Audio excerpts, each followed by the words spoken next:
To our special guest tonight, we're honored to be joined exclusively by South Carolina Republican Senator Lindsey Graham. Senator Graham, welcome back to the show, sir.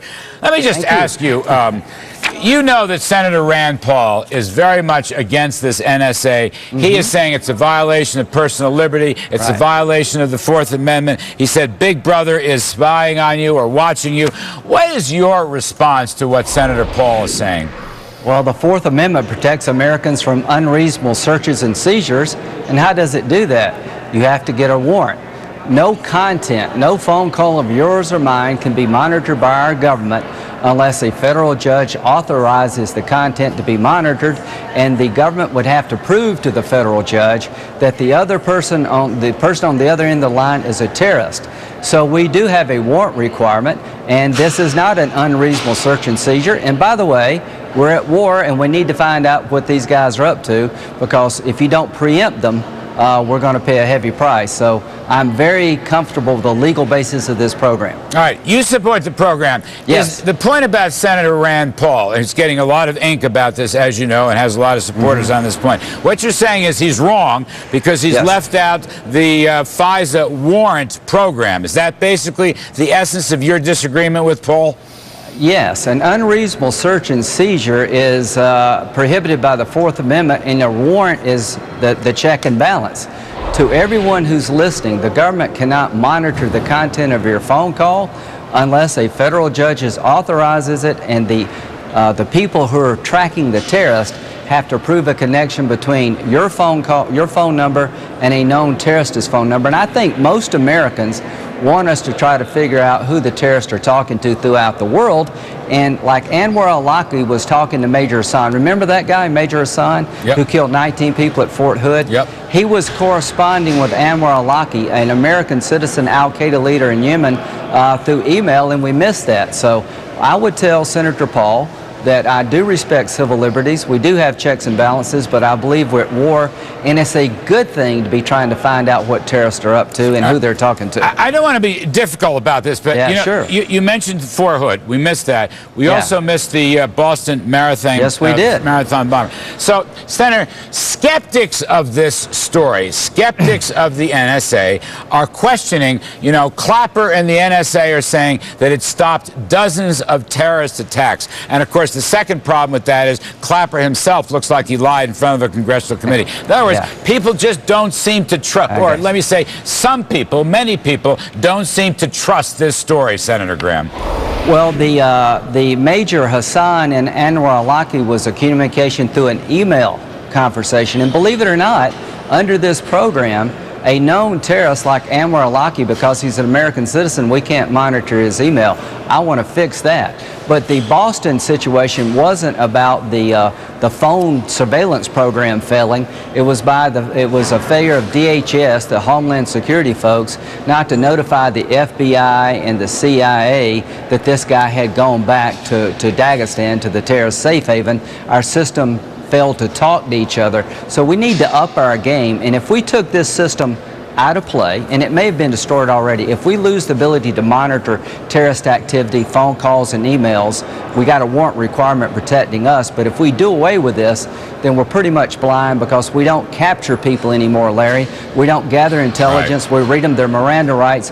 So to my critics, what would you do to make sure America can protect ourselves against terrorists who are trying to kill us all? I think it's all digital. I think it's all digital. You're right. I think as long as it's monitored properly, Senator, as long as we have trust in the people running it, trust is a commodity in short supply with this administration. I think that's where a lot of the Can I add something? You're dead right. Yes, please. I don't trust them on Benghazi. I think what they told us about Benghazi was completely fabricated politically. I don't trust them about the IRS being limited to Cincinnati. But here's where I tell you I like the program and trust, because you got federal courts overseeing the program. All right, I get that, and thank you. I want to move on to another controversy, the immigration reform bill. There are going to be amendments and debates. Republican Party is also split on this, but it's also split with the Democrats. Let me just ask you this. Is the basic argument right now, Democrats want legalization as soon as possible, but Republicans are saying no, it has to be border security as soon as possible, border security first, and then legalization? Is that the big debate? Yeah, that's really the big debate, and the Gang of Eight came up with a compromise that goes as following. Before you can get on the pathway to citizenship, we have to have E-Verify up and running to control jobs. You know, we got 11 million illegal immigrants. We're not being overrun by Canadians, Larry. They come and go home. These people come from poor areas. They try to get jobs. So E-Verify has to be up and running before you can get on a path to citizenship. So substantial completion of the border plan, we're coming up here, and entry-exit controls. Those things have to be done before you can get on a pathway to citizenship. Once you get on a pathway to citizenship, you have to pass 2 English exams, pay a fine, pay taxes, and get in the back of the line of the country where you came from. So it's an accommodation of border security and a pathway to citizenship linked together. All right, you took a whack at Senator John Cornyn, fellow Republican. He seems to want 10,000 more border agents. You estimated that would cost $20 billion, and you said, because you're not a bashful senator, you said we just can't afford that during the sequester. Now, is that going to be a debate inside the GOP? Am I looking at a border security debate inside the Republican Party? Well, I think, and I respect Senator Cornyn. He's trying to improve border security. But here's one thing I want out of this bill. I want it to be deficit neutral, don't you? I don't want any more government programs that we borrow money from our kids and grandkids to pay for.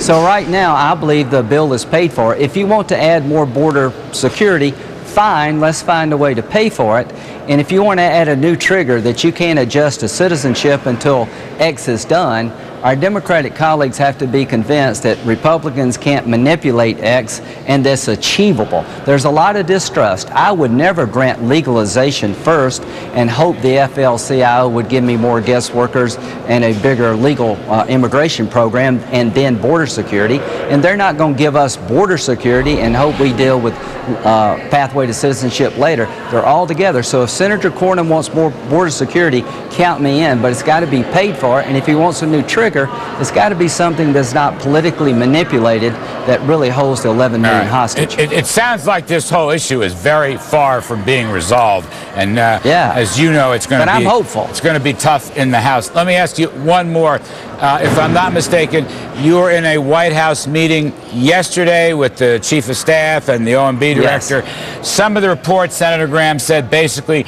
nothing happened. Is that true? Well, no, I think we're trying to define the problem. Here's a challenge for you, Larry, and I really respect you greatly. Why don't you sit down with your staff and come up with a number of what the deficit will be in 30 years if we continue to collect revenue at an average pace and spend money at average pace. The 80 million baby boomers are retiring at $10,000 a day. In 30 years, 80 million are going to be in retirement. What does that do to the deficit? Please come up with a number, if you could, over the next 30 years and see how much we owe at the end of that 30-year period. It will blow your mind. No, it's going to be about, I know that number is going to be around $50 trillion, if I'm not mistaken. And if I'm wrong, I'm too low. But I guess, are you all as far apart as these reports indicate? Now, the debt ceiling's not coming into play until, I don't know, October or November. Right. But is anything possibly going to happen between now and then? For me to raise the debt ceiling, to borrow a bunch more money, we're already $17 trillion in debt and climbing. I want to fix the reason we're so much in debt. That's entitlement reform. We're going to have to adjust the age of retirement for Medicare to harmonize it with Social Security, adjust inflation calculations because we're overpay, and we're going to have to means test benefits. People like you and I are going to have to pay more and take a little less out to get this program in a good spot. What do we have to do as Republicans? Flatten the tax code, take some money out of the tax code that goes to exemptions and deductions, pay down some debt, and lower rates. That's the grand bargain. I think that's the best way to raise the debt ceiling, address why you're in debt, and I'm somewhat optimistic. But if we fail on immigration, there's no chance of a big budget deal. If we pass immigration reform, maybe the Congress can do two things at once and go to the budget. Senator, you pass tax reform, and I will give you a 3 to 4% economic growth rate instead of this anemic 2%. That's dead how important right. It is. That's how important it is. Yes, you're dead right, as always. I got to get out of here. Many thanks. South Carolina Republican Senator Lindsey Graham. Thank you, sir.